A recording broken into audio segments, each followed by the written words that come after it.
Chavit Singson tinawag na attack dog si presidential spokesperson Claire Castro. Yung spokesperson ng Malacanang, Yusek Claire Castro. Ganun ba kababa ang spokesperson ng Malacanang? Naging parang attack dog. Alam niyo ba attack dog? Ulol na aso, pag nakaamoy ng pera, kakagat. Pero bago ang lahat, kung ikaw ay bago sa aking channel, huwag kalimutan na mag-subscribe at i-click ang notification bell for more trending news. Sa isang panayam kamakailan, sinabi ni dating presidential friend at political advisor Luis Chavit Singson na maaaring patayin siya ng Malacanang kung gugustuhin ito. Inakusahan din ni Singson si presidential spokesperson Claire Castro na kumikilos bilang attack dog ng Malacanang.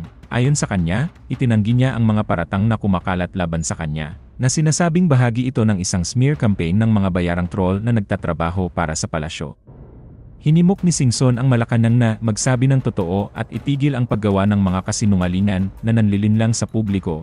Ang kanyang relasyon kay Marcos ay napaulat na sumama matapos niyang akusahan ang Pangulo ng pagkakaroon ng Alzheimer's na nagsasabing tila nakalimutan siya ni Marcos pagkatapos manalo sa 2022 na halalan.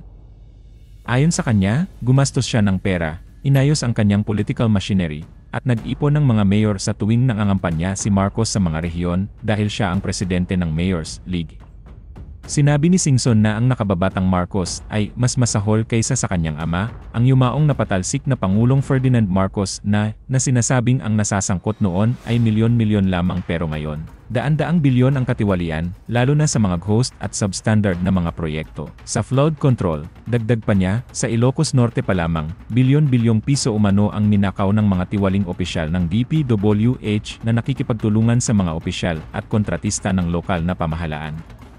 Meron na akong gustong sagutin ang bato ng Malacanang. Noong nagpunta ako sa Roma, binato ako ng katakot-takot na mga trolls. Ang tawag ko dyan, attack dog. Alam niyo ba attack dog? Ulol na aso, pag nakaamoy ng pera, kakagat. Pag may totoo sa mga panira nila, magpapakulong ako. Hindi sila nakontento sa trolls. Yung spokesperson ng Malacanang, Claire Castro, Yusek Claire Castro. Ganun ba kababa ang spokesperson Malacanang? Naging parang attack dog. Dahil kung basta magsalita, parang attack dog. Alam niyo ba, girl, ang pagsasalita mo, para kang attack dog. Naubusan na ba kayo ng attack dog? Na ikaw na mismo ang nagsasalita? Magsalita kayo ng totoo para paniwalaan kayo ng tao. Wala kayong isang salita eh. Sasagutin ko, ano yung mga issue mo sa akin? Nabanggit mo, weteng. Sabihin ko sa'yo, on the record tayo mag-base lahat. Kung gusto kong weteng, panahon ni GMA, madami akong makukuha. May kinunab ako, maski isa, magtanong kayo sa mga may-ar ng STL, pabaweteng nung araw, doon sa bayan, sa